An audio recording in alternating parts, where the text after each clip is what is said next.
Hey y'all, thanks for coming on in. Instagram is in the house. We got Fully Hood Healer, we got Stogie Guy. Come on, Instagram and Facebook. Let me go ahead and share this on Facebook right now on my two Facebook pages. So we're going to go ahead and go live because that's what we do.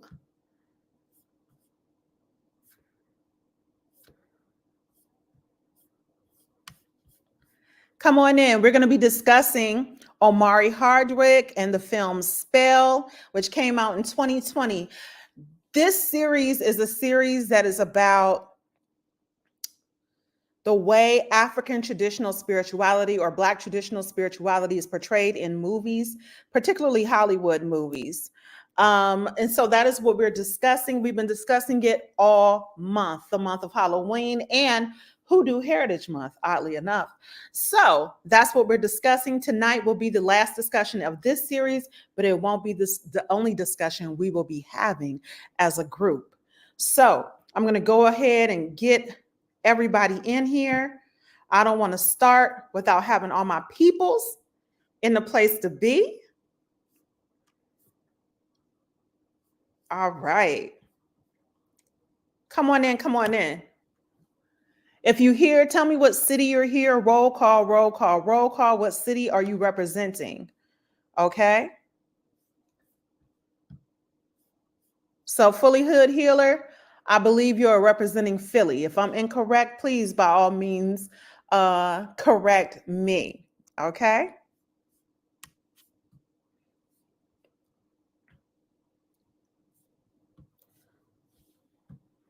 Come on in, you guys. We're going to get started in just a minute. It's 7:02. All right. Well, we're going to go ahead and get started. All right. It's posting into my other feed. Thank you very much for your patience. All right.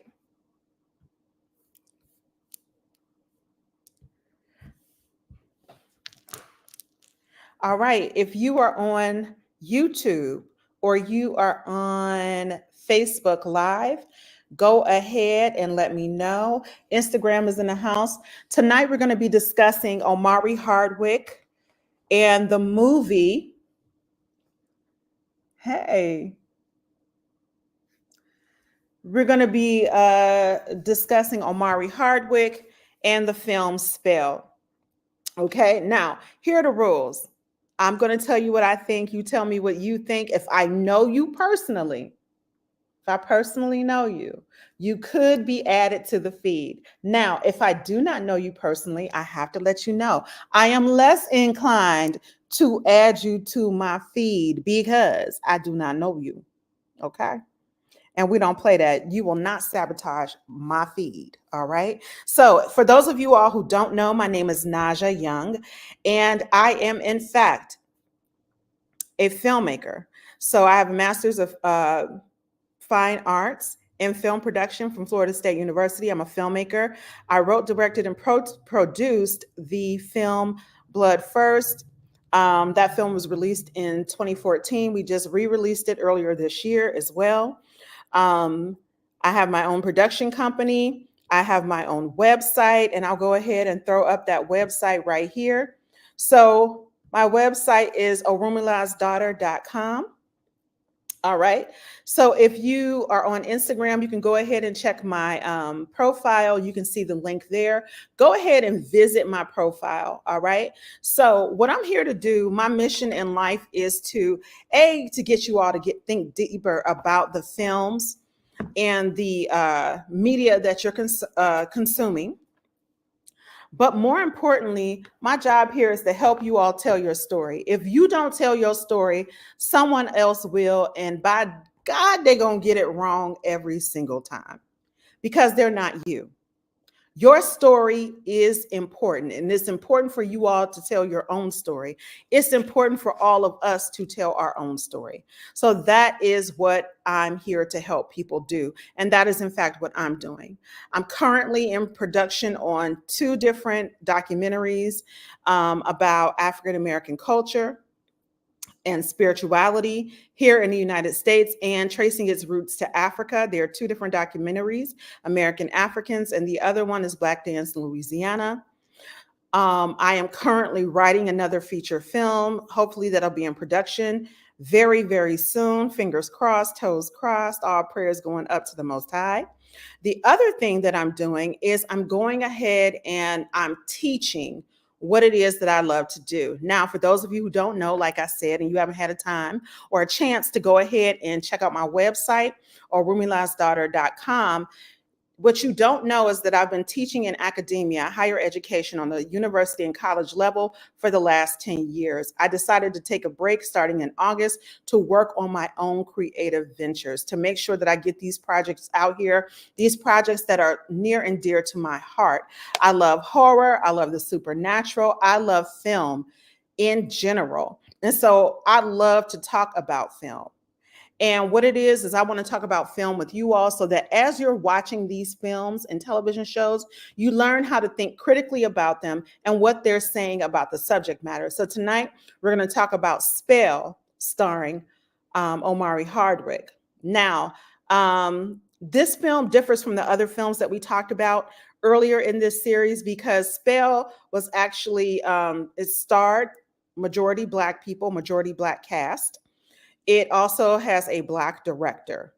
The other films that we discussed in our series, which were Angel Heart, Skeleton Key, The Believers, and Serpent and the Rainbow, the protagonists of these films were all white people going into Black spaces or going into spaces that use Black spiritual and religious artifacts and ethos, if you will, for their own gain and good, or sometimes to their own detriment.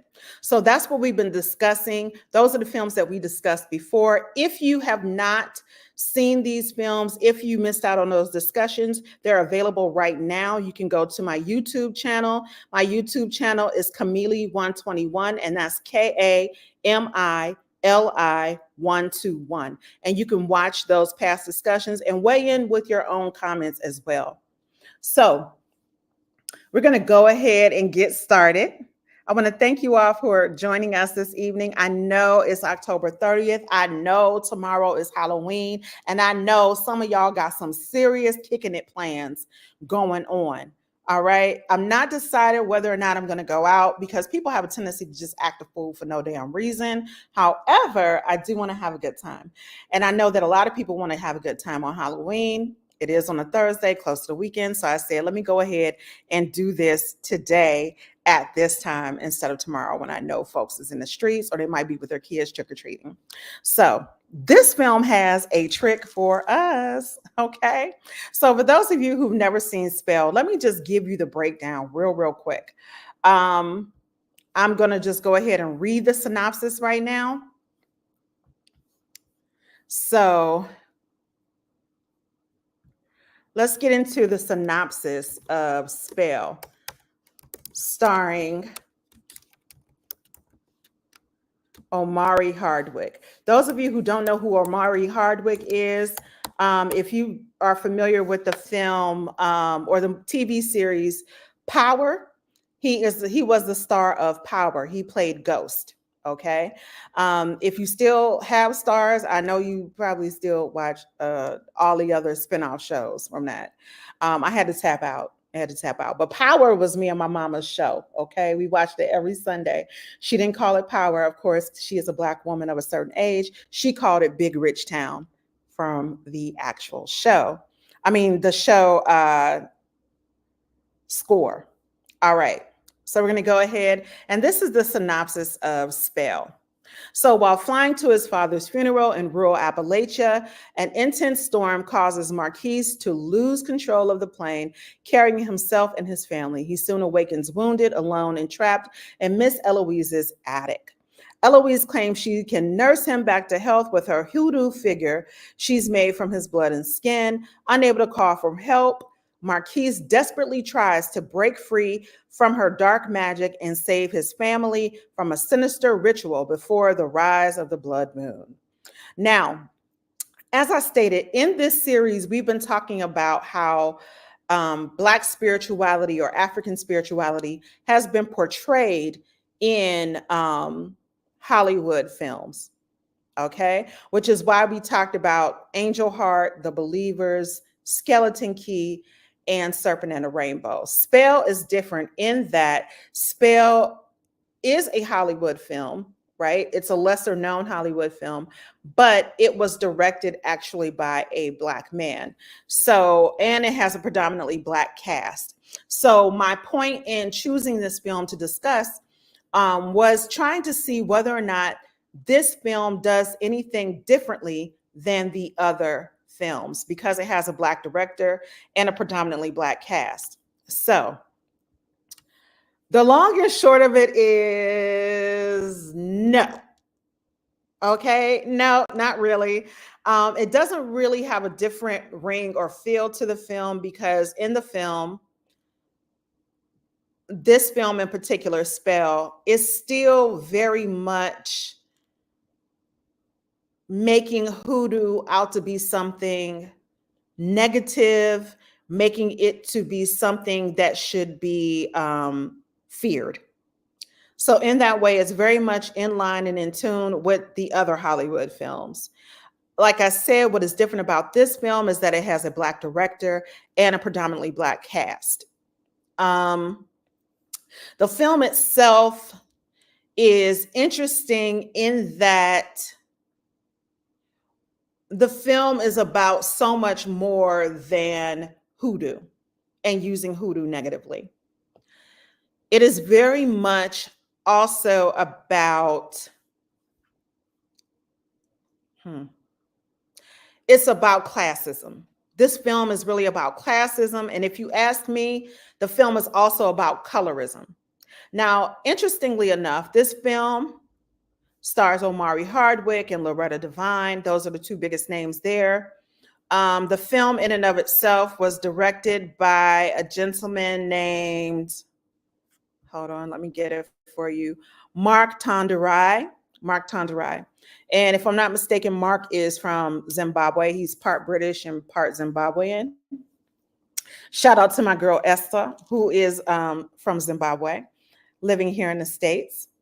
But he is part British, part Zimbabwean. The writer of this film, his name is Kurt Wimmer. So I had to look up Kurt because I wasn't sure who he was. And I wanted to get an idea of who the writer of the film was. He is also one of the producers on the film, as well as Morris Chestnut. Those of you who watch particularly Black films or are from America may be familiar with Morris Chestnut. Morris Chestnut is actually an actor. Many people know him from the film that it was his breakout role in Hollywood, Boys in the Hood.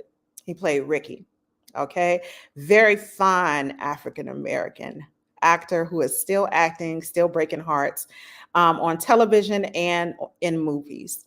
But he is also a producer of this film. The writer of this film, however, is a white man named Kurt Wimmer. The reason why I'm bringing up race in context to this film is because that's where I feel like the disconnect starts for this film.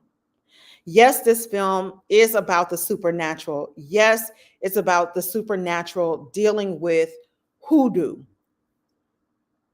But this film is also about classism within the Black community.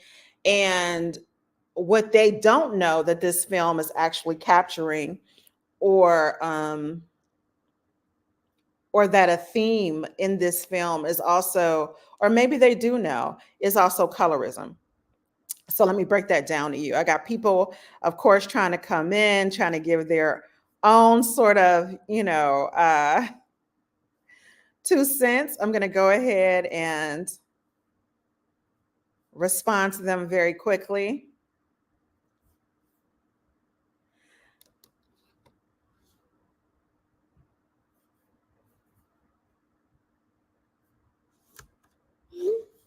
So just responding to people. Um, yeah. This film is about classism because in the film, Omari Hardwick plays a pretty high powered attorney. And one of the things that the attorney says to one of his clients says to Omari Hardwick is, are you going to have a hard time defending this case? Because it is basically you fighting against other Black people. And Omari Hardwick's character is like, no, absolutely not. I don't have a problem with that. Basically, I'm here to get the job done. And by the way, the lawyers for these Black people that we're fighting against all happen to be white. So there we have this issue that's going on, um, where we have a Black attorney going against the best wishes of Black people and defending his client. And it's a class action suit. So this is clearly Omari Hardwick is one of the attorneys for a corporation, and this is sort of a big deal that's going on. His father his grandfather unexpectedly dies. He's originally from Kentucky, which is part of Appalachia. It's a region here in the United States. And so he goes and he flies his family back to where he's from in Kentucky on his private plane, a Cessna. So for those of you who don't know, it's like a twin engine plane with a propeller, right? So I'm not even going to get into that because there are Black people who are pilots who fly their own planes. That is not unrealistic. Black people having wealth is not unrealistic. So we're not going to go there.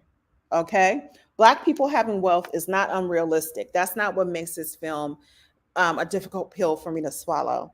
What makes the film difficult to swallow is all these references in the film to people being house niggas and forgetting where they come from and forgetting their roots.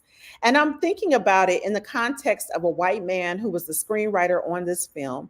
So for those of you who don't not know, the script of the film is written by a screenwriter. Okay. The script of the film is written by a screenwriter. The screenwriter in this particular case for Spell is a white man named Kurt Wimmer. And I'm thinking, so what is his relationship to this subject matter? I would really be interested in knowing, was he hired by the producers to write the screenplay?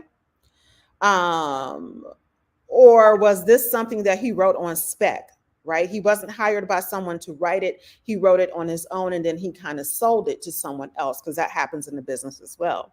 The business being show business.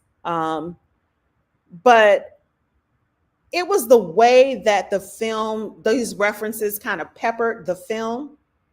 It would just be like Loretta Devine's character or, you know, different people in the film saying, you think you better than somebody else. And I'm not even joking, child. That's how they sound. And don't get me wrong, I love me some Loretta Devine. She looked like she can fry a mighty piece of fish. And she looked like she got a mean right hook. She reminds me of the women in my family. She looks like she is also incredibly loving and kind, but will cut you with them eyes and that tongue in a heartbeat, right? So I love Loretta Devine. I have nothing but the utmost respect for her. But in this film, you have to think about it in terms of subject matter, in terms of who wrote it, and in terms of the direction of the film, right? So when I look at this film, I'm thinking to myself, I see what you're trying to do, screenwriter and director, by having the film reference classism in the film. So not only do they call Omari Hardwick's character, which is a lawyer, and his wife, who's some sort of businesswoman, we don't know what she does, and they have this beautiful, immaculate, marvelously decorated modern home, and their two children, boy and girl. They also refer to him as a house nigga.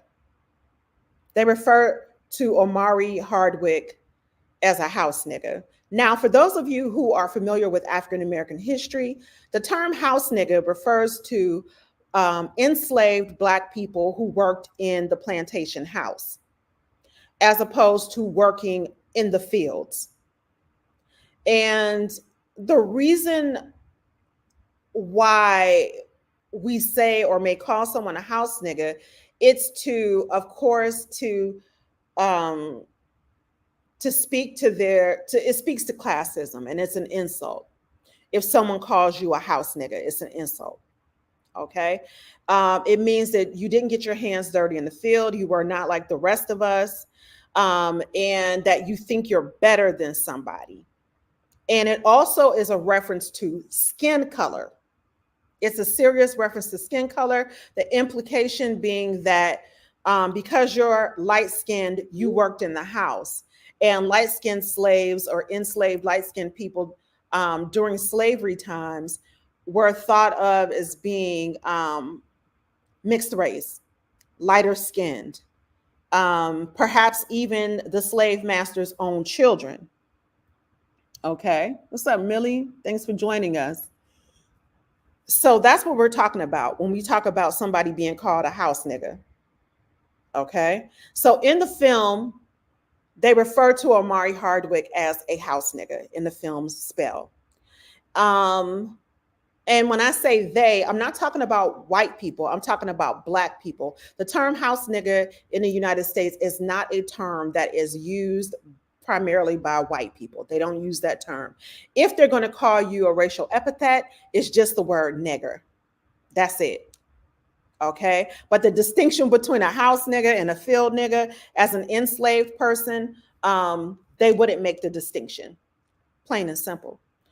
However, when they talk to other black people, talk to Omari Hardwick's character in the film, they call him a house nigger. Now, I did note as I was watching the film the colorism. So all of the other black people in the film, save for one, were dark skinned. Omari Hardwick and his family were all lighter brown skinned black people, no browner or no darker than a brown paper bag. And so the reason why I'm using brown paper bag as a reference is because some black organizations reportedly had what was called a brown paper bag test, meaning if you were darker than a brown paper bag, you couldn't be invited into certain organizations or to certain events because you were thought of as too dark.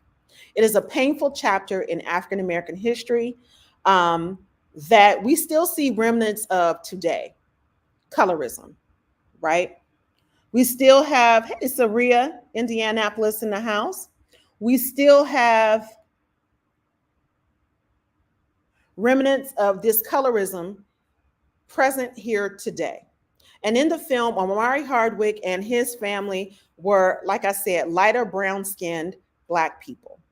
Okay, they did give the daughter and the wife natural hair, which was like a big deal to me. I'm like, oh, okay. And the son did have braids, but all of them were about the shade of a brown paper bag and lighter. Everyone else except the older black man, and I can't think of his name right now, but you've seen him in many things. He was also in Fences, if I'm not mistaken, with Denzel Washington. Everybody else in this film were primarily dark-skinned black people. So I bring that up because this contrast is important to the film.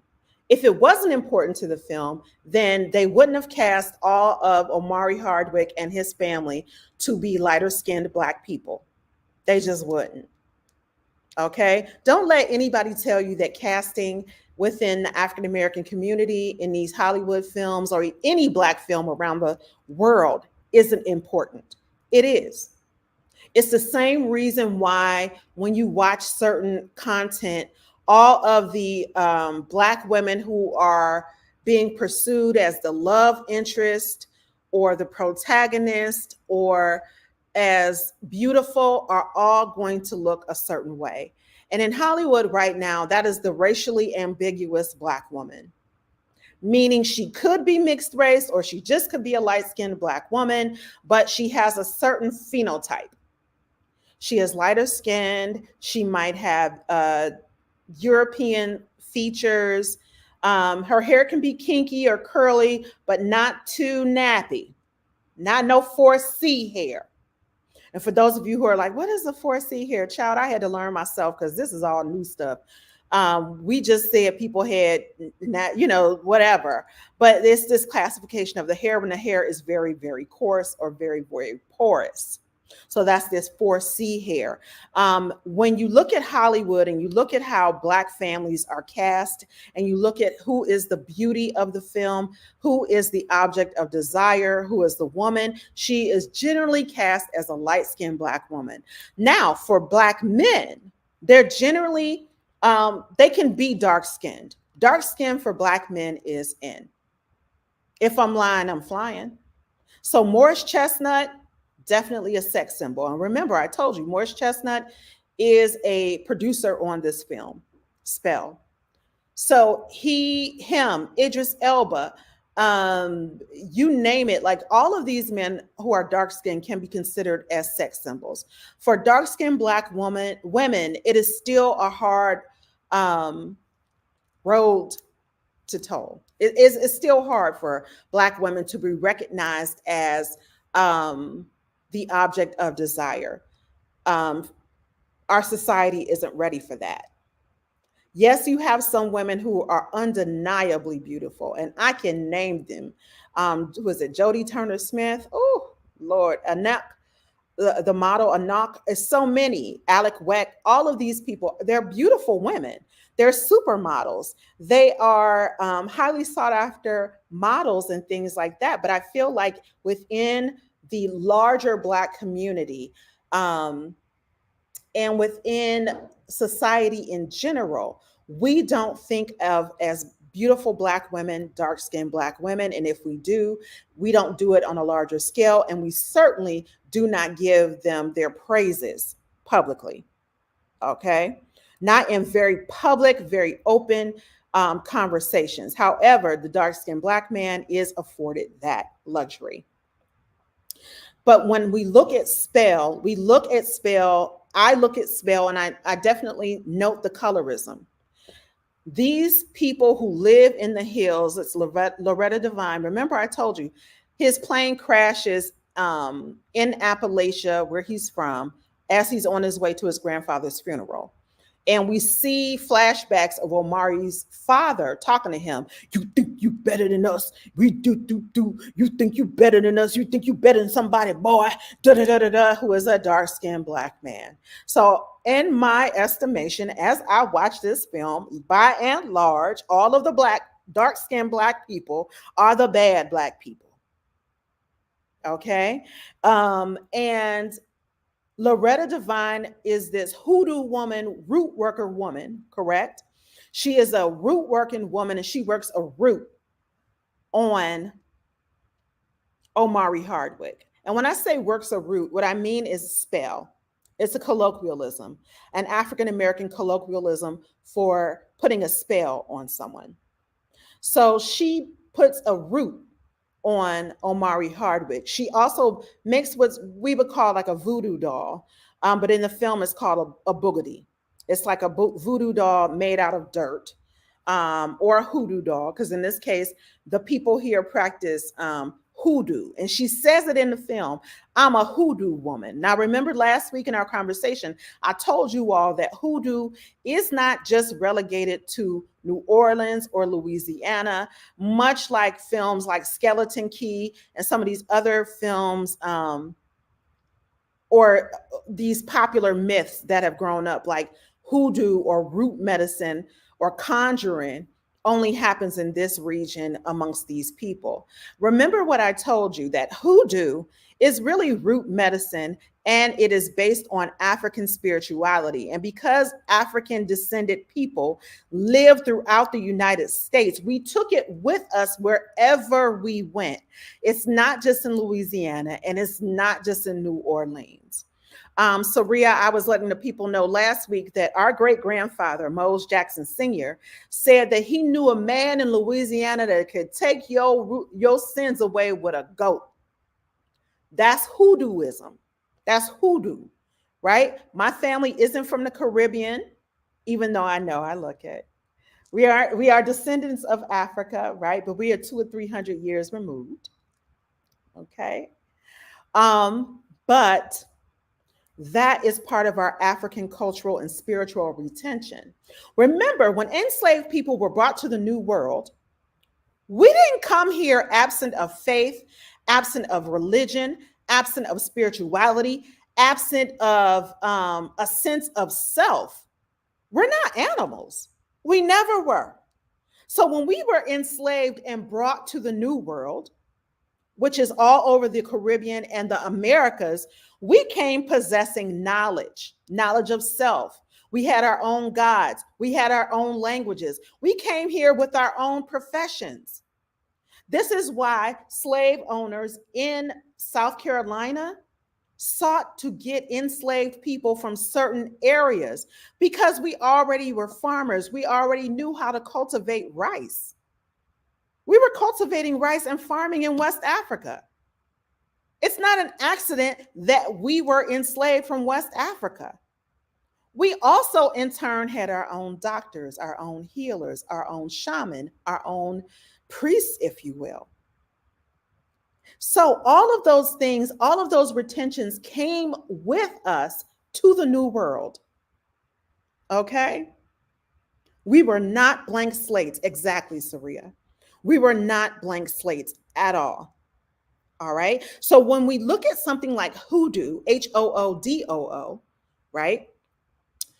We're talking about old time religion for Black people, which works hand in hand with our Christianity at that time, right? So for us, it was like, yes, I can look at the Bible, I can worship Jesus, I can be a Christian, but I also can do my own spiritual work, okay? Even if that's conjuring or putting a root on somebody. Now, when we think of hoodoo or even voodoo, and these are two separate things, remember, I told you that.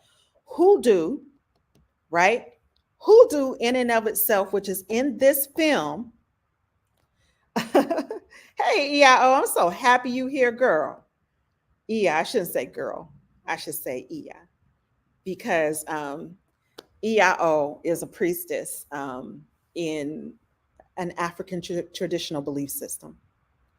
So, who I had the pleasure of interviewing her and her daughter years ago. And we just, good people just stay in touch. That's just what we do, right?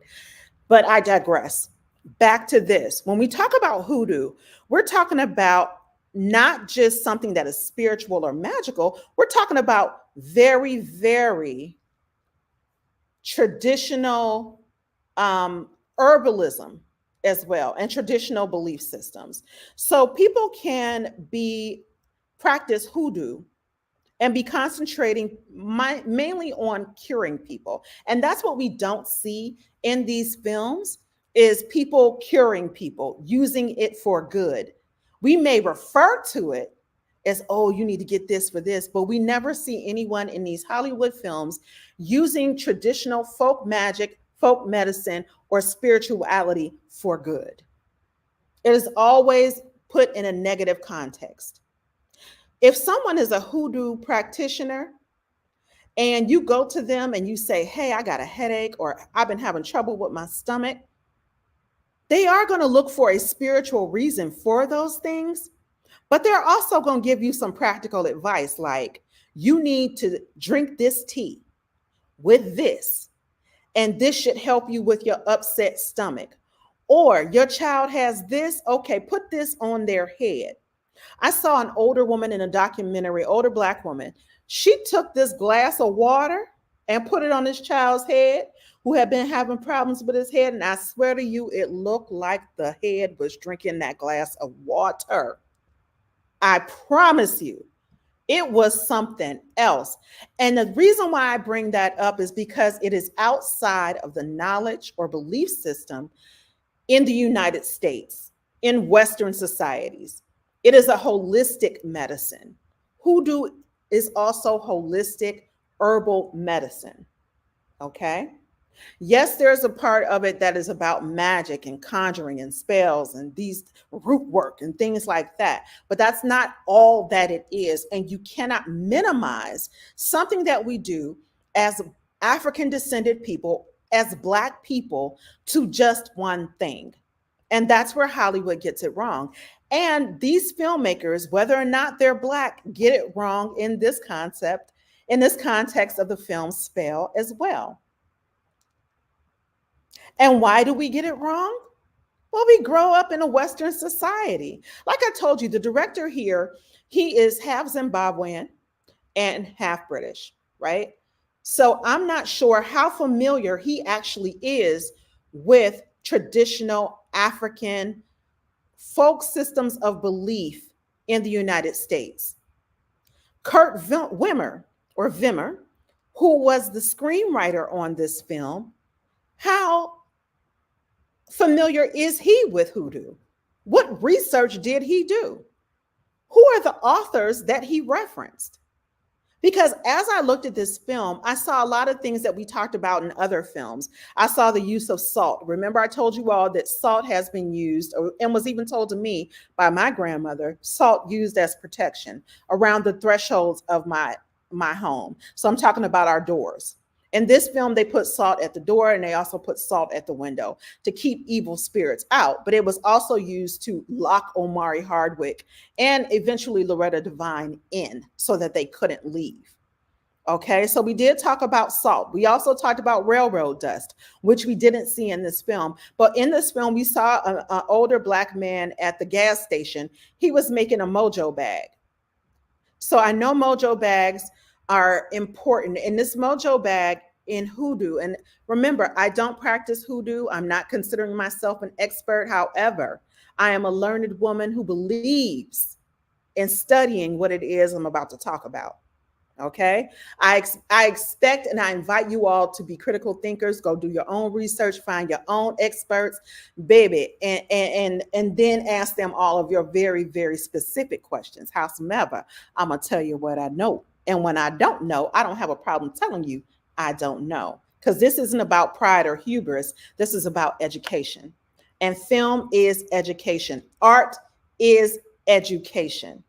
And while we're being entertained while we're watching these films, it's important to understand and to realize this is someone else's point of view. This is someone else's point of view.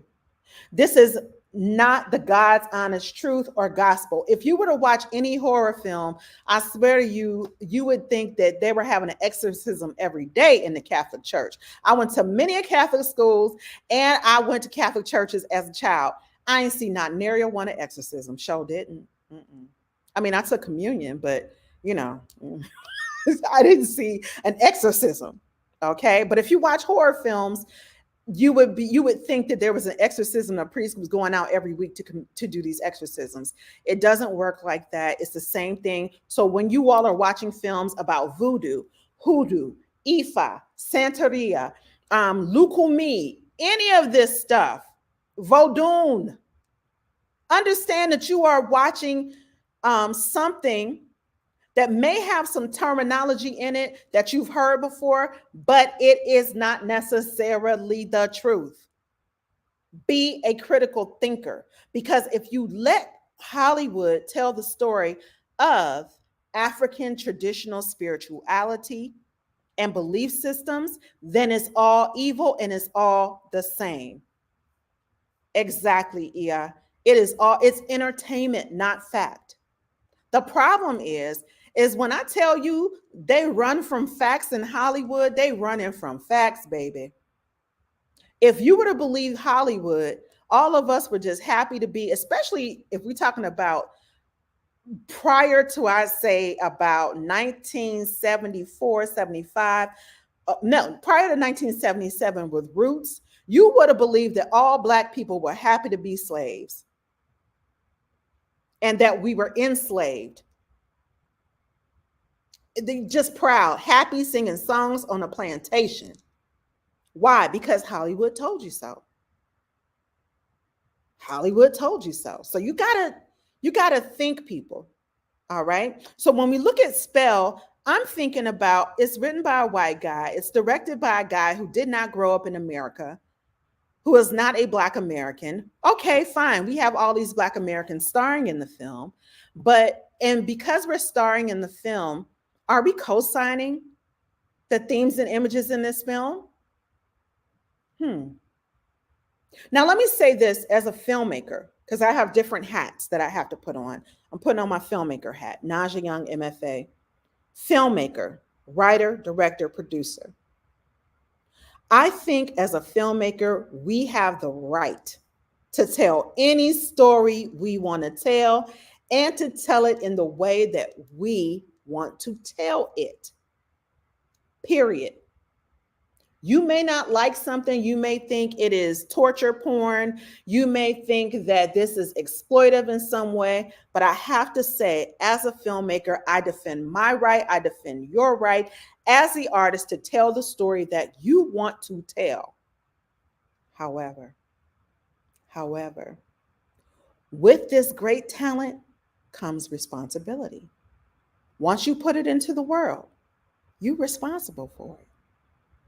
And you have to be cognizant of how people are going to take this story. You got to.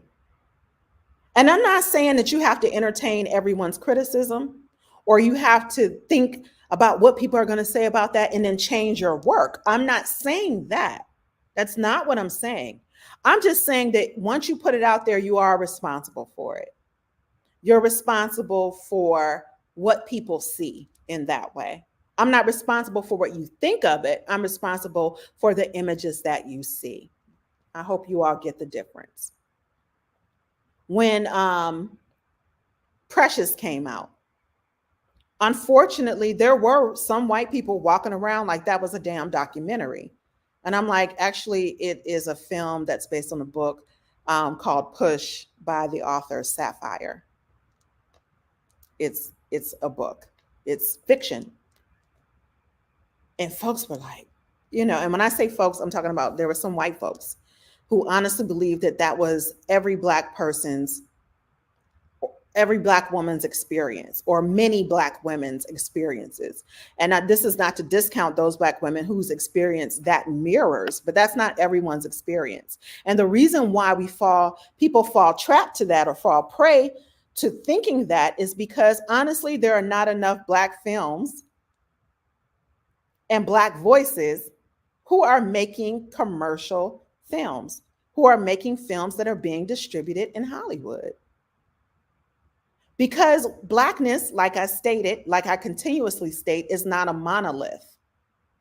Blackness is not a monolith.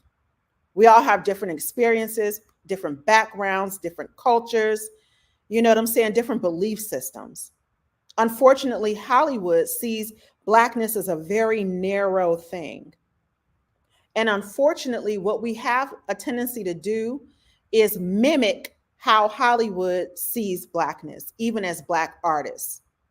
I've taught many of screenwriting, directing, and producing classes here in Atlanta, Georgia.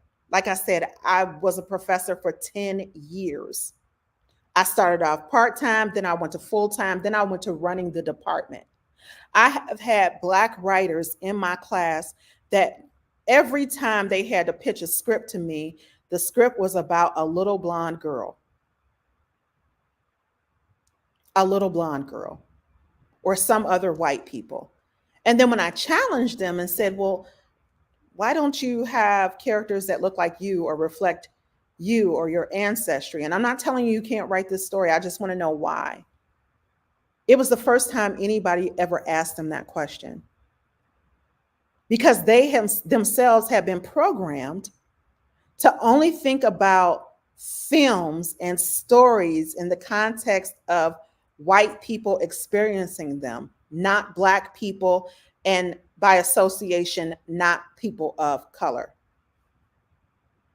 It was just my imagination. Well, it has to be white people. I'd be like, why can't the story be about a little Black girl? Little Black girls need stories too. Little Black boys need stories. Black horror fans like your girl, we need stories, right? So you have to think about that. You have to think about that in everything that you do. So when you watch these films and they're talking about hoodoo or voodoo or some other African American or African derived belief system, I want you all to understand that by us limiting the way in which we're discussing it, we're actually sort of limiting the way that the conversation is being had within our community. We're also very much presenting a one-sided view of something. Okay. Um, and so when I say a one-sided view, if all we see is hoodoo, voodoo, Ifa, santeria, and all of these things being portrayed in a negative light, then people will think that it's automatically negative. They don't know that voodoo heals people every day. And I'm so serious. I am so serious. They don't know that just like you can go to church and pray and ask God for a miracle, that people go to these various ceremonies, Santeria ceremonies, Ifa ceremonies, go to these hoodoo ceremonies, and they pray and they ask for and receive a healing. Now, for the non-believer, you got to understand, if somebody is a non-believer, an unbeliever, an atheist, however you want to put it, all of this to the atheist is all nonsense. They don't care who you believe in. And I'm not even here to even beat up on the atheist. I'm not. I'm an Aquarius, baby. It does not affect me. Okay. Your belief system, that's you. You can believe or not believe. But I have witnessed, I have seen, and I consider myself a very rational person. And I've seen what faith, all walks of faith, can do for people and for their lives. And Santeria, Ifa, Brujeria, lucumi, voodoo, and hoodoo is no different. And remember what I said, hoodoo is not so much a belief system in that we call God X, Y, and Z, da, da, da, da, da. The theology, as far as I can see with hoodoo, is this. Hoodoo is rooted in African traditional beliefs that were brought over to the New World, particularly America, with enslaved Africans, used in conjunction with other belief systems. That can include Christianity, it can include Ifa, it can include Islam, it can include all of our various religions or walks of faith. Hoodoo is sometimes known as root work. There are certain implements you're going to see in Spell, in Omari Hardwick. Of course, when he goes to this gas station, for some reason, the gas station is also a hoodoo shop. So you have animals and different implements inside of jars, not just herbs. So you have these things in jars. And one thing I know about hoodoo and different types of conjuring or root work is people can put certain spells inside of a jar, right? That's something you can get from any Hollywood movie, though. I can't say that I believe that the director or the writer of the film actually went and researched that. It just looked like something. Okay, the mojo bag, that bag that the old man was working on in the beginning, can be a bag filled with herbs and different implements to protect the person who wears it or carries it with them. In some places, in voodoo, I believe it's called a grigri, right? A grigri. If you see people wearing those beads that sometimes I wear around my neck called ilekes, which are part of the lucumi system of belief, which comes from the Yoruba people of West Africa, of Nigeria, those are also for protection, which is why y'all can't be walking up and grabbing stuff on people's bodies. It's weird. It's mad weird. Yes, I'm talking to you. You know how many people I've had? If you're not a baby, babies don't know no better. But grown people can't be walking up to grown people they know or don't know and saying, "Oh, I like your beads," and then just grabbing them and touching them. Don't do that. It might be someone's grigri. It may be someone's mojo. It may be someone's alekes or a spiritual implement made to protect them and protect their energy. So now I'm schooling you. I'm learning you something. Okay. So you have these implements, and that is something mojo bag. Yes, you may have that. You will see some people carrying them or have it around their neck for protection. It depends on what they were told. The other thing that these movies get wrong is that it just looks like these people just sort of randomly practice whatever. I know this to be true. In any African derived belief system, you have to learn from somebody, and a book ain't it, baby. The best stuff isn't in books. There are some really good books out here authored by people with a lot of experience, but there are also some books out here and articles that are written by people who have very little experience, who don't have the knowledge base to even be discussing some of these things. Most of these belief systems, there is a system of initiation that people have to go through in order to be qualified to help other people. Okay. In Spell, this movie in particular, she hands Omari Hardwick a little cloth filled with bones and tells him, "Look at him and tell me what you see." Okay, I'm thinking, all right, so this is for divination. He's supposed to be able to look at these bones and see the future or see something, learn something by looking at these bones. He looks at the bones and he puts them together and he sees their hand bones, and the hand bones specifically of his son.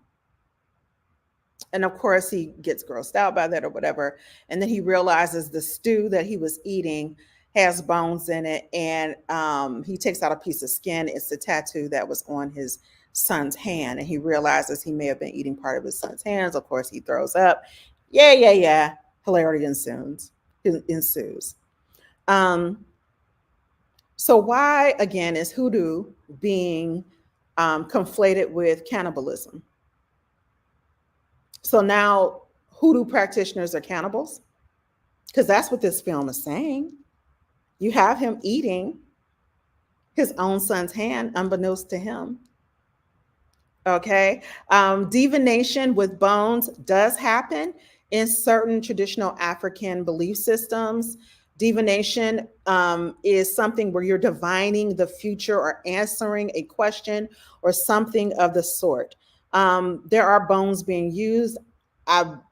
Human bones, no, not necessarily. Generally, animal bones of some sort, depending on whatever. In the film, you have them cutting out the tongue of a cat to give this woman the power of speech. You have them taking the eyes out of a goat to give a blind man who has no eyes whatsoever the power of sight. This is fantastical. This is magical and supernatural. This is movie magic at its finest. Cool images as a filmmaker, but as a person who studies African traditional belief systems, who is a practitioner herself, I'm looking for the ritual that goes around it. He eventually finds a spell book and all these other bookaties or voodoo dolls, right, around the property, but there is no real ritual around what these people are doing, except that there will be a ritual when the blood moon comes, and they're going to transfer Omari Hardwick and his family's life force, I guess, into these other people. Because the other people, the other Black people, are actually, remember the film came out in 2020, they are from 1860. So they apparently have been stealing life forces for a very, very long time to keep living. My question is why are you stealing it from Black folks? Because remember, in this film, it's predominantly Black people. I mean, after they get on this airplane, we don't see no more white people. And that's within the first 15 minutes of this film. So there is a rogue of formerly enslaved black people who live in the hills of Kentucky who are just stealing black folks' life forces. And you do see the bodies of some white people that they've apparently like killed over the years. But again, you gonna to your own. Loretta Devine, head hoodoo woman, root worker, and conjurer. You gonna steal the souls and the lives of other black people? Balderdash. I don't think so. Don't seem right to me, right? And so I have to go back to the screenwriter. Screenwriter, white man, Kurt Wimmer. Is this what you think enslaved black people would do who are living in the hills of Kentucky? Granted, they stumbled upon Omari and his family because of this plane crash. And this is Loretta Devine plays a pretty heavy duty conjurer and root worker. She could do all kinds of things. I told you she was giving people the power of speech when a cat stung and stuff like that and all of that. But I'm like, even if you made the crash happen, you couldn't crash other folks. It got to be your own. So that's a larger question or issue for us to talk about. We're going to enslave you using conjure and root work to enslave, to hurt, or to the detriment of other black people. Now, I do have to say, and I'm not sure the filmmakers were trying to say this, but I have to say, I've been around over 40 years. I ain't going to tell you all my business. And a practitioner, Ifa, lucumi practitioner all my life. And I have seen things where folks will try to use some of this stuff on other people who they consider to be enemies, who they consider to be evil in some way, shape, or form, or to just protect themselves, right? I think that's something for us to discuss maybe at another time. Because any root magic or anything conjuring or any of these things, even our prayers that our Christian brothers and sisters or even Muslim brothers and sisters use, even all these things should be for the upliftment of our people, not for the detriment, not to tear down. That's just my opinion. And this glare right here, right here on my head is killing me. It's making me look like I ain't got no hair right there. So I had to turn so y'all can see your girl got hair. I got a big forehead. Just the light shining off that forehead. But seriously, using these implements to tear down people, to destroy people or anything like that, I don't care even if it's as simple as a prayer or a meditation. That's not something we as a people should engage in. It's just not something we should engage in. When I talked to you all last time about having about these films talking about spells and different things like that, we are talking about intention. So if your intentions are negative, your spell is going to be negative. I mean, that's not really hard. I'm not like dropping science right now, right? But anything that can be used negatively, we can also use it positively. That energy exchange exists. So we can also use things in a positive way. My issue with these Hollywood films and tonight with spell is that we, again, as Black people, are perpetuating the notion of hoodoo being something that is negative, that is used for evil, that is used to enslave one another, that is used to steal our life forces, that is used to divide and conquer one another. And that is not what hoodoo is about. That is not with what these African traditional belief systems or derived systems of belief are about. But if we leave it to Hollywood to tell the story, which some of us have, then that is the story that is going to be perpetuated. Period. So we have to do a better job. We have to do a better job as Black creatives in creating content that is more balanced and fair. And we have to do a better job as a Black audience in calling bullshit when we see it. That's it. There you go. And like I said, as a filmmaker, as your favorite filmmaker, writer, director, producer, I totally defend your right to make the film you want to make about what it is you want to make it about. But once you put it out, you do open yourself up for criticism, and you do open your project up to be looked at and viewed critically. And critically does not mean something that is negative. Criticism also doesn't have to be negative. It could be pointing out areas of opportunity for us to do better. If you think you can look at my film Blood first and you say something about that film that I haven't already thought, you are insane.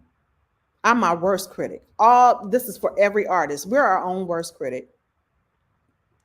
You ain't gonna say nothing that we probably haven't already thought. Okay, so I'm not sure. This film was released in 2020. I'm not sure, if those people who starred in it, directed it, or even wrote it, look at the film today and would say, oh, it's a masterpiece because of blah, blah, blah, right? They probably have their own criticisms of it, right? And we can't hold Omari hold him,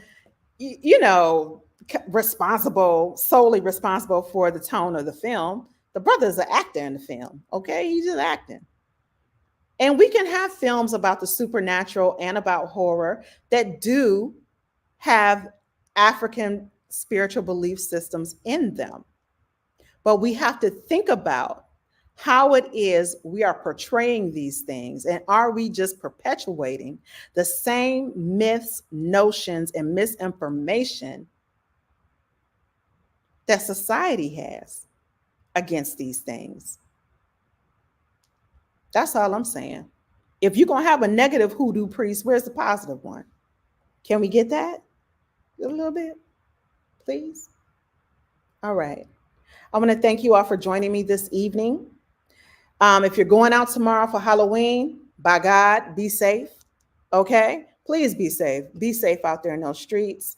Don't eat too much candy. You diabetes running your family. Don't drink too much and all of that stuff. Okay? And remember, if you're interested in learning how to incorporate history, culture, and religion in your creative work, orumilasdaughter.com, go to my profile, or if you're looking on Facebook and YouTube, go ahead and hit me on my website. Okay? If you're interested in learning how to tell your own story, because I'm telling you right now, you can't talk about this film and call yourself a filmmaker and not be doing something about it. I'm writing right now. What you doing?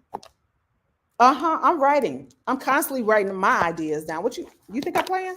Bad Al. What you think I'm, oh no, for real. Real talk. You can't call me and tell me about what Tyler Perry is doing without telling me what you're doing, because that's what I want to know. Tyler Perry can only put out those films because people are watching them. His audience loves them. Now you're creative. What are you creating to combat that? Because you claim you hate it so much. What are you doing? Tell your stories by any means necessary. Get to writing, get your ideas down. You need help in how to put it in the script, I'm here for you. So are others. Hit me up. I'm Naja Young, MFA. It has been great chatting with you all this evening. I want to thank you for joining me once again. And you can get me at www.orumilasdaughter.com. Go ahead, check the profile. Peace.